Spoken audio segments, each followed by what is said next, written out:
Have you ever loaded into a game of Dead by Daylight, heard that guttural roar echo through the fog, and think, wait, I completely forgot that Demogorgon still existed? Well, you're not alone, buddy. Yes, technically, he's one of Dead by Daylight's most iconic licensed killers, but also he's one of its least picked. Which is wild when you consider on paper he should be absolutely terrifying. So, what happened? Today, we are taking a deep dive into one of DBD's earliest licensed legends and looking into why he's basically vanished from the fog. Welcome back to Forgotten Foes of the Fog, the series where we dig up Dead by Daylight's most neglected and overlooked killers and ask why no one's playing them anymore. Episode 5 brings us to the Demogorgon. Released in Chapter 13, the Demogorgon was one of the stranger things to happen to Dead by Daylight.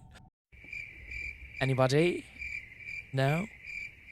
The Demogorgon brought Dead by Daylight one of its biggest licensed collaborations and one of its most unique killers. Lore-wise, he's a predatory creature from the Upside Down, able to slip between dimensions and tear survivors to pieces. In a match, though, he's all about map pressure and chase control. His main power, of the Abyss, lets him place portals across the map and teleport between them, which offers solid map control for any player. In Chase, he can charge up a dash attack called Shred, which is great for breaking pallets, closing distance, or ambushing survivors. A fantastic secondary ability, which should be absolutely devastating. Combine those together, and you think he'd be a top pick, right? Well, he's had a few issues. Demogorgon suffers from the classic jack-of-all-trades, master-of-none problem.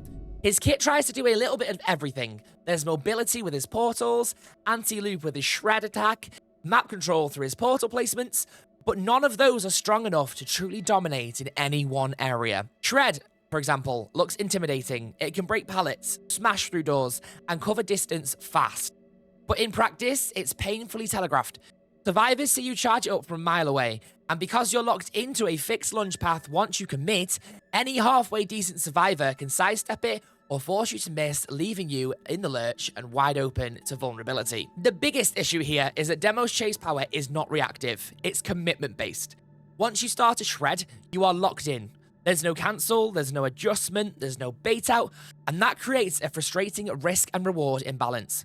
Either you land a hit and feel fantastic, or you miss and eat a massive cooldown while a survivor skips off to the next tile. In high skill lobbies especially, this makes Demo a very big liability, especially in chase heavy matches where you're constantly being baited and double backed on. Secondly, you have predictability. Once a survivor realizes they are in a trial with a Demogorgon, the entire chase revolves around one thing: the Shred ability. Every loop, every tile, every mind game will boil down to whether or not will the Demogorgon use their Shred. And since charging it creates a very obvious animation and audio cue, it's incredibly easy for survivors to react.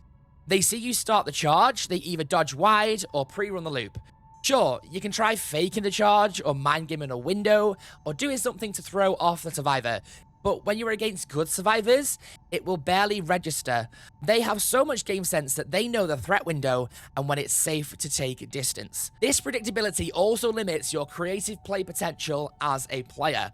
Unlike killers like Blight, Spirit, or even Huntress, they can mix up their options mid-chase.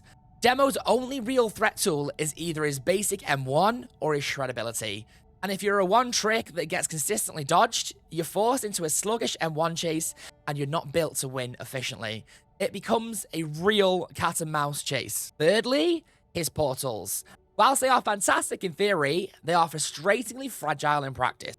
Yes, they give you the ability to traverse across the whole map in an instant, and they allow for creative ambush routes towards generators.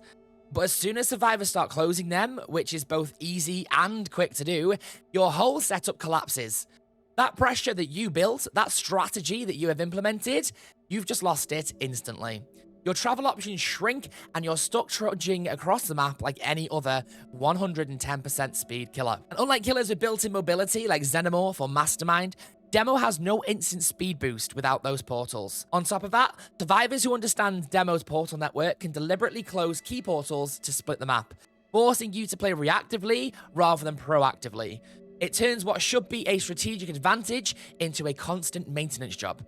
In public matches, unless survivors completely ignore them, it's rare to get serious value out of portals past the early game. And his perks? Well, they were even more Stranger Things. Still nothing. Tough crowd. When Stranger Things left the game, his perks became free for everyone, but even then, most were average at best. Surge was nice for passive aggression, but only registered on basic attacks. Mindbreaker was very niche, and Cruel Limits became somewhat of a meme. But here's the thing, Demo is not a terrible killer. In the right hands, he's fun, unpredictable, and surprisingly strong at locking down certain areas. Portal plays can catch survivors off guard, and when you land a mid-chase shred attack, it can feel incredible. The problem is consistency. Demo requires careful setup, strong map awareness, and survivors who don't instantly dismantle your portal network. And in a game as fast-paced and unpredictable as Dead by Daylight, those conditions are very, very rare. So what do you think? Does the Demogorgon deserve his low pick rates, or is he one of Dead by Daylight's most underappreciated killers? Let me know your thoughts down in the comments. If you've made it this far into the video, you are an absolute legend. Thank you so much for sticking around and watching all the way through. I really appreciate it. If you've enjoyed today's video, make sure you give it a big thumbs up because it really helps me out. And make sure you smash that subscribe button to catch future episodes of Forgotten Foes of the Fog. Until next time, I will see you then.